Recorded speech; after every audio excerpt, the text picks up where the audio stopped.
राजेंद्र गुढ़ा भी बाहर हुए हैं सरकार से, उनके बारे में हम बात करना चाहते हैं आनंद जी आपसे।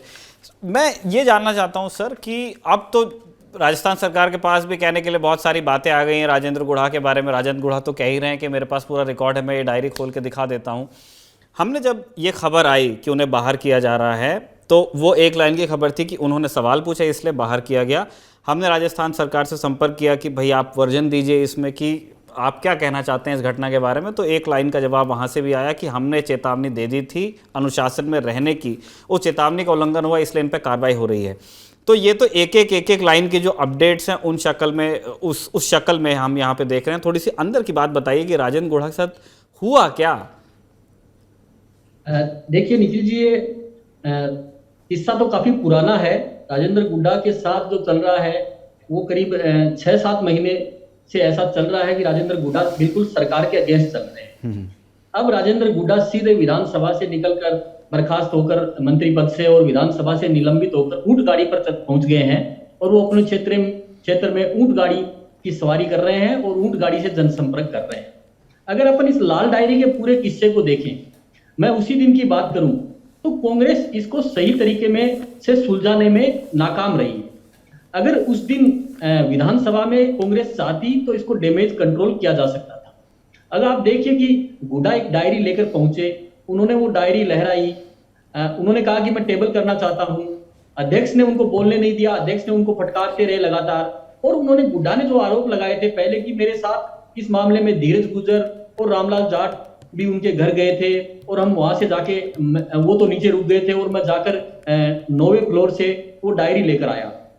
तो आप देखिए कि रामलाल जाट भी वहीं बैठे थे विधानसभा में। अगर अध्यक्ष चाहते तो गुड्डा को मौका देते, डायरी टेबल करवाते। एक्चुअल में डायरी जैसा तो कुछ था नहीं, उसमें कुछ ऐसा मिले उस समय, लेकिन उन्होंने ऐसा किया नहीं। उन्होंने इस मामले को सही तरीके से टैकल नहीं किया और इसी का कारण ये रहा कि वो मामला बढ़ता बढ़ता आज आप देखिए कि पूरे देश में एक लाल डायरी फैल चुकी है।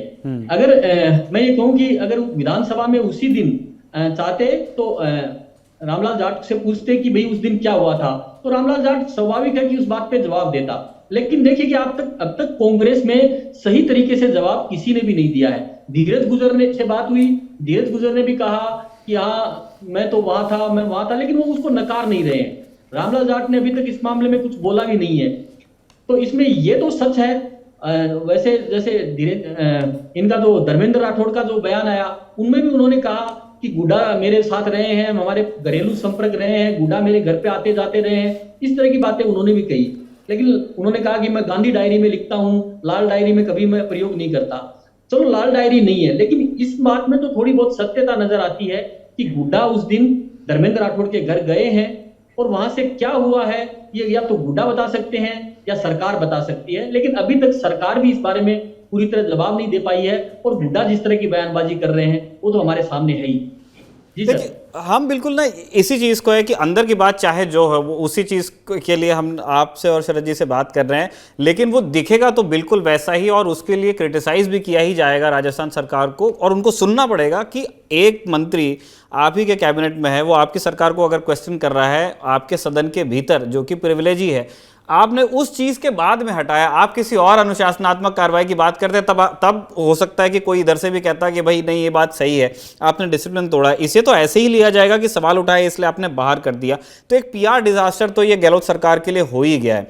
हम आना चाहते हैं उन आरोपों पे कि जैसे राजेंद्र गुढ़ा ने जो अपनी डायरी में लगाए हैं, जो वो कह रहे हैं कि अलेजेडली मेरे पास बहुत सारे करप्शन का रिकॉर्ड है, इन आरोपों में कितना दम हो सकता है सर? कयास की बात कह रहा हूं, मैं पूछ रहा हूं।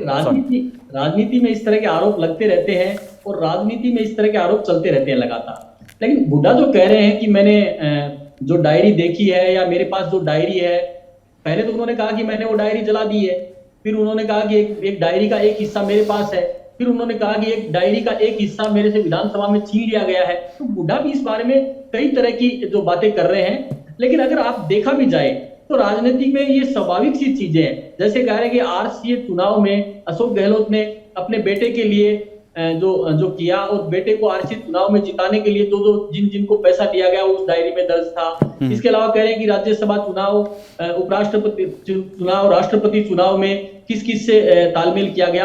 तो ये एक एक फौरी इल्जाम है, इनको अपन ये कह सकते हैं कि इस तरह के इल्जाम है जो किसी पे भी लगाए जा सकते हैं, लेकिन इसमें एक ठोस सबूत तो होना चाहिए कि या तो गुड्डा उस डायरी का कोई ऐसा नोट जारी करते जो सबके सामने आए कि देखिए इस डायरी में ये था। तो ऐसे बयानों का वैसे कोई आधार नहीं है, लेकिन आप देखिए कि इस मामले में जो बीजेपी है उसने इस मामले को भी इतना तूल दे दिया है कि राजस्थान में बच्चे बच्चे की जुबान पर आज लाल डायरी है, राजस्थान में ही, राजस्थान के बाहर भी ये लाल डायरी पहुंच गई है। तो इस मामले को ये तो कहा ही जाएगा कि बीजेपी ने और गुड्डा ने दोनों ने मिलकर राजस्थान को, सरकार को एक सत्ते में तो डाल ही दिया है, और राजस्थान सरकार अब तक के हालात को देखें तो इस मामले को कंट्रोल करने में सफल नहीं रही है। ठीक बात है। हम शरद जी आपके पास आना चाहते हैं और आनंद जी भी बताइएगा।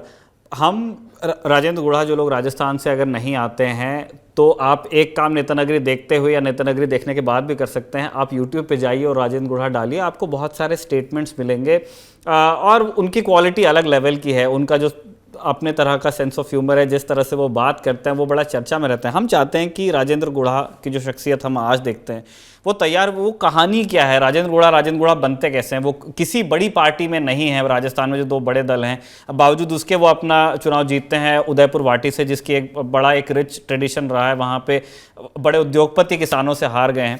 हम जानना चाहते हैं इस सीट के बारे में भी और राजेंद्र गुढ़ा के बारे में भी। हम चाहते हैं शरद जी पहले आप अपनी बात रखें। देखिए, राजेंद्र गुढ़ा को हम लोग कहते हैं कि बेस्ट पॉलिटिकल माइंड में से एक है, जिनका कोई पॉलिटिकल बैकग्राउंड नहीं रहा और 9-10 भाई हैं, उसके बावजूद एक अनुशासन है, नशे से दूर रहते हैं। इसके अलावा आप कह सकते हो कि बाकी व्यसन जो नेताओं को होते हैं चारित्रिक, उससे भी दूर रहते हैं।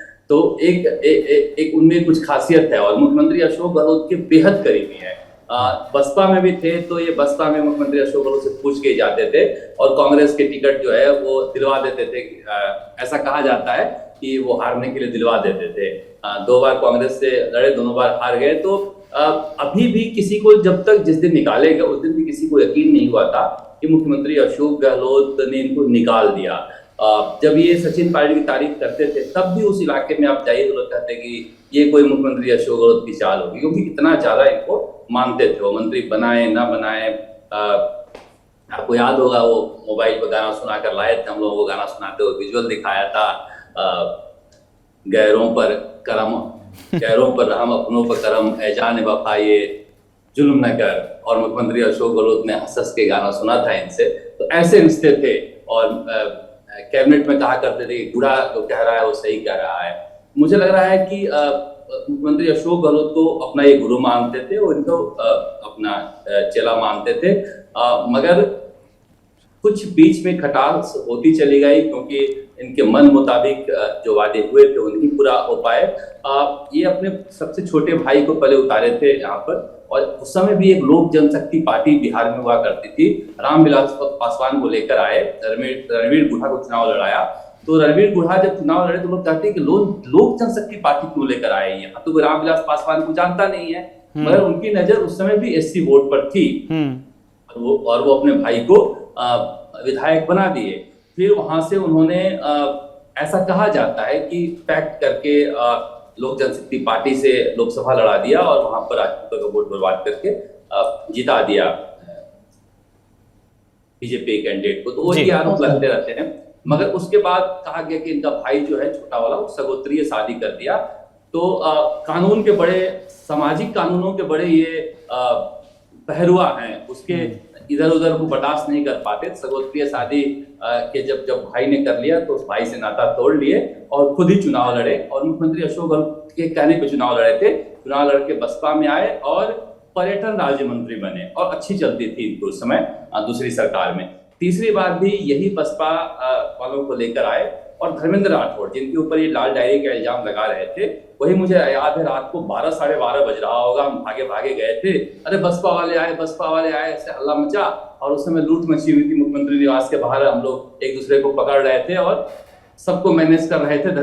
पर्दे के पीछे धर्मेंद्र राठौड़ खड़े थे और राजेंद्र गुढ़ा खड़े थे। वो दृश्य हम लोग याद आता है।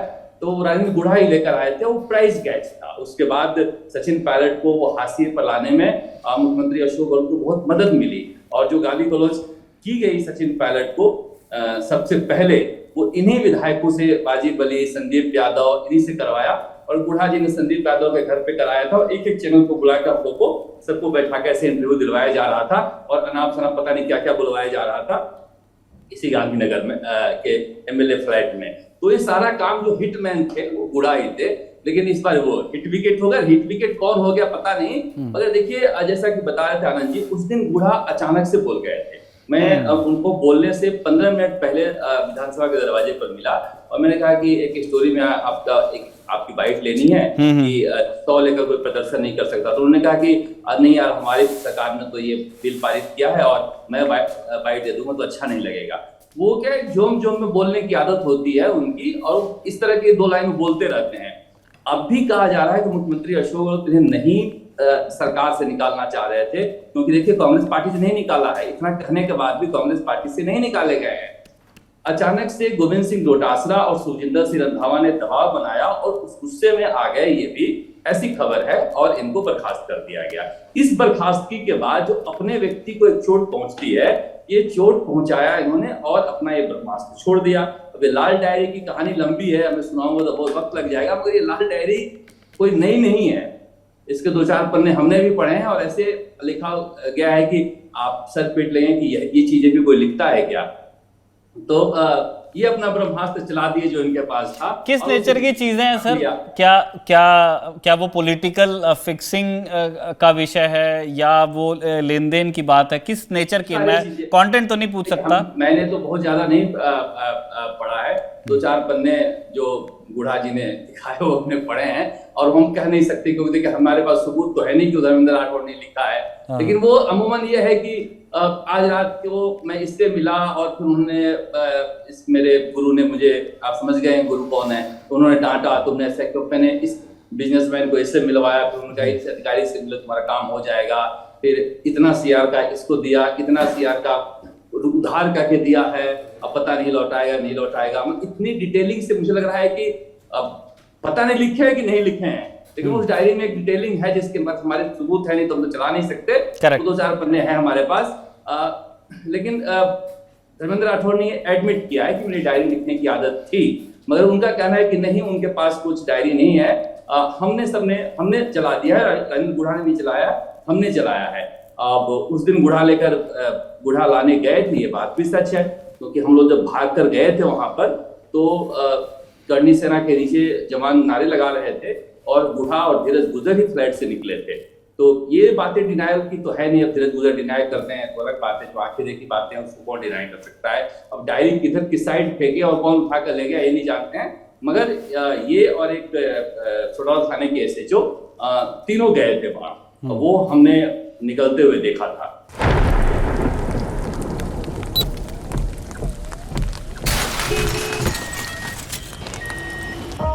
Parts of India, including the capital New Delhi, are seeing extensive flooding from heavy rains. Floods in northern India are threatening lives and livelihoods. About 100 people have died after record monsoon rains in India this week.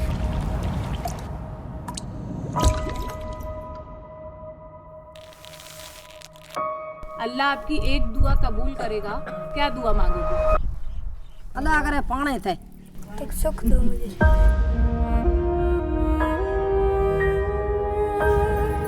महिलाओं को सुबह से शाम तक और कुछ चिंता हो ना हो, लेकिन पानी की सबसे पहले चिंता है कि घर में पानी लाना है। नहीं 4 गेड़ा 5 गेड़ा 6 गेड़ा करे जाओ। 80 साल की माँ 9 साल की है, ये मटका भर चल रही है। खारो पानी घी भिगो दा पी।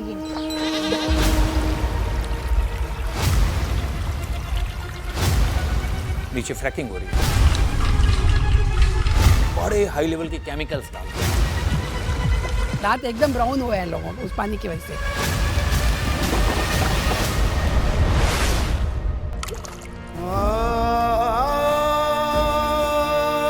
कमाने वाला 1 और पानी पीने वाले 10। ये तो मजबूरी में काम कर रहे हैं हम, और पानी आसपास में नजदीक में कहीं नहीं। पढ़ना चाहती थी? पढ़ना बहुत चाहती थी। सजे स्कूल छोड़ दी पानी से।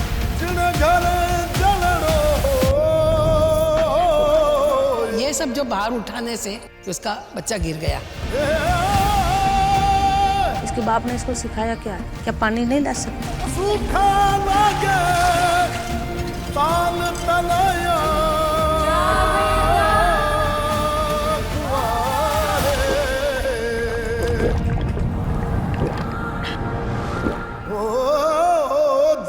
हर के सो आनंद हो।